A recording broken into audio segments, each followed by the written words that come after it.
મહારાષ્ટ્ર સ્થાનિક સ્વરાજ્યની ચૂંટણીમાં ભાજપે મેળવેલા ઐતિહાસિક અને ભવ્ય વિજયના પડઘા સંસ્કારી નગરી વડોદરામાં પણ સાંભળવા મળ્યા। આ જીતને વધાવવા માટે શહેર ભાજપ દ્વારા વડોદરાના સયાજીગંજ વિસ્તારમાં આવેલ ડેરી ડેન સર્કલ ખાતે ભવ્ય ઉજવણી યોજાઈ હતી। ઉજવણી દરમિયાન કાર્યકરો દ્વારા ફટાકડા ફોડવામાં આવ્યા, મોં મીઠું કરવામાં આવ્યું અને એકબીજાને શુભેચ્છાઓ પાઠવવામાં આવી। સમગ્ર વિસ્તાર ભાજપના જયઘોષથી ગુંજી ઉઠ્યો હતો। આ વિજય મહોત્સવમાં સરકારના મુખ્ય દંડક વડોદરા મહાનગરપાલિકાના મેયર, ધારાસભ્યો સહિત ભાજપના આગેવાનો અને મોટી સંખ્યામાં કાર્યકરો પણ ઉપસ્થિત રહ્યા હતા। આ પ્રસંગે શહેર ભાજપા પ્રમુખે જણાવ્યું હતું કે મહારાષ્ટ્રની જનતાએ વડાપ્રધાન નરેન્દ્ર મોદીની નીતિઓ અને ભાજપના સુશાસન પર પોતાની મહોર મારી છે। આ જીત આગામી દિવસોમાં ભાજપના વિજય રથને વધુ મજબૂત બનાવશે।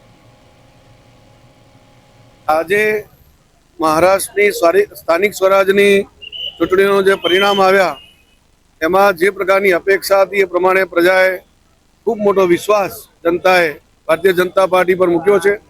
એમાં પણ ઐતિહાસિક વિજય ગણી શકાય એવો મુંબઈ મહાનગરપાલિકામાં કેટલા વર્ષોની જે રાહ જોવાતી હતી એ પ્રમાણે આજે ભારતીય જનતા પાર્ટીએ 2/3 બહુમતીથી મુંબઈ મહાનગરપાલિકામાં પણ ભગવો લહેરાયો છે। આ વિજય બદલ અમારા રાષ્ટ્રીય નેતૃત્વ અને પ્રાદેશિક નેતૃત્વ સૌને ખૂબ ખૂબ અભિનંદન આપું છું। એમના નેતૃત્વમાં આવો ભવ્ય વિજય જે અમારી એક પરંપરા રહી છે, આની પહેલાં બિહારની ચૂંટણી હોય કે એના પહેલાં મહારાષ્ટ્રની ચૂંટણી હોય કે હરિયાણાની ચૂંટણી હોય, લગાતાર જે જનતા છે ભારતીય જનતા પાર્ટી પર વિશ્વાસ મૂકી રહી છે। આ વિકાસની રાજનીતિનો વિજય છે અને મુંબઈ મહાનગરપાલિકાનો તો ભવ્ય અને ઐતિહાસિક વિજય ભારતીય જનતા પાર્ટીએ મેળવ્યો છે।